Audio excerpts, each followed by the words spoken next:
I saw a beautiful book of abstracts presented by the institute compiling all the researchers. First of all, you should have your parents as your friends. Don't worry about the status of the professor.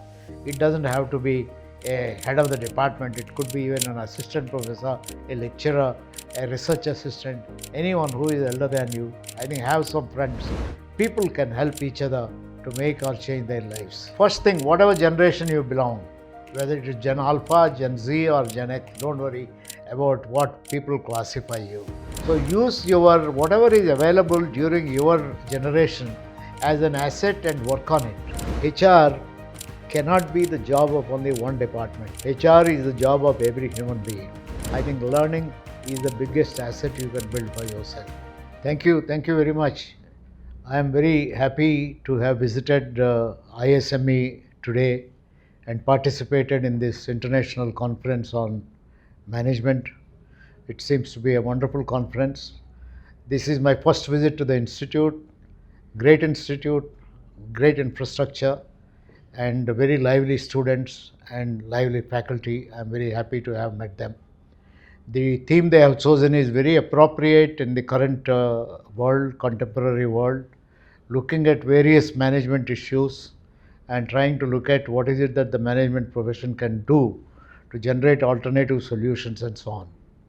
I'm told the institute has a very interesting curriculum where students spend almost a full term uh, joining a corporate sector, part-time studying and part-time working, and then that gives them a rich experience besides a 2 month full-time summer placement kind of a thing. This is a very novel approach this institute has taken. I want to wish the students all the best.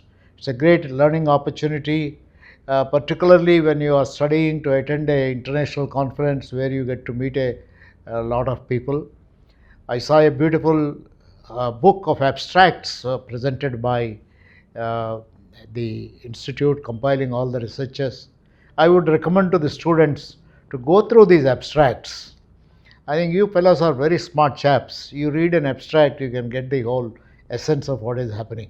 It's a good way to go through the abstracts, catch hold of the paper.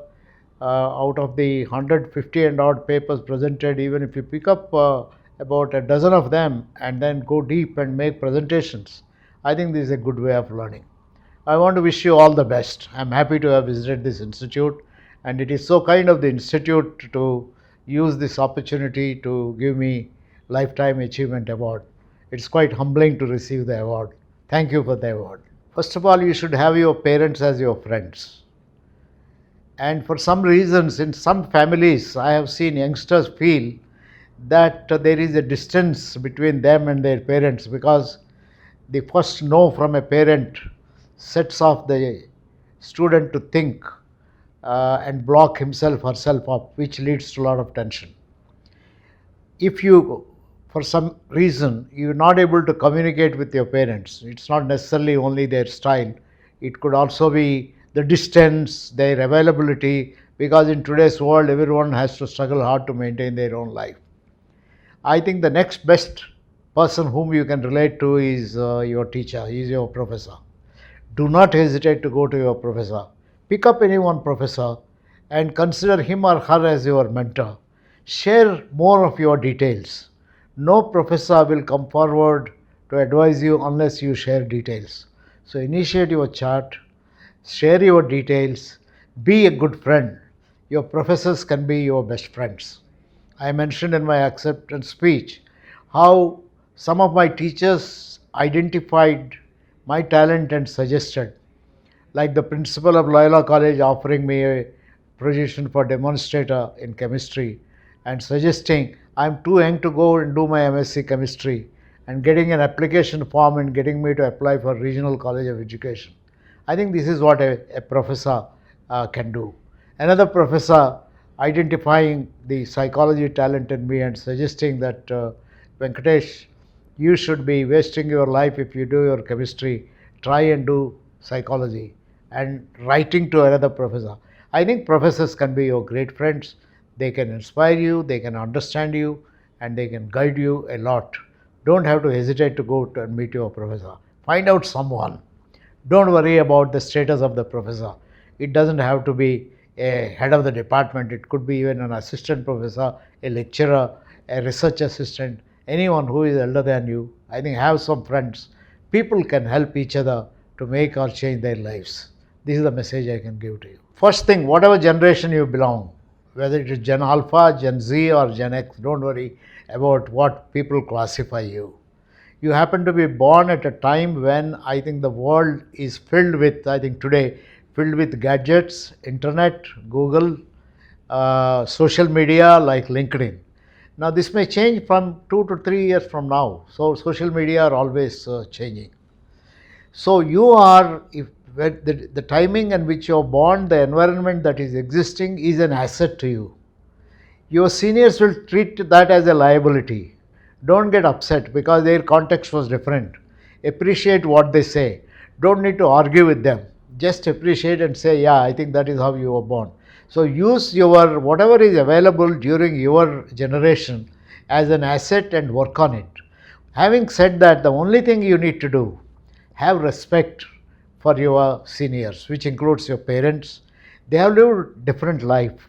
Some of them have had a very difficult kind of life, went through lots of things. Whatever you are enjoying today, if you are able to enjoy the current environment, it is because of the kind of past they have had, parents, your brothers, your sisters who are elder to you, and things like that. So appreciate your generation, appreciate your environment, but also appreciate other people from other generations and learn from them.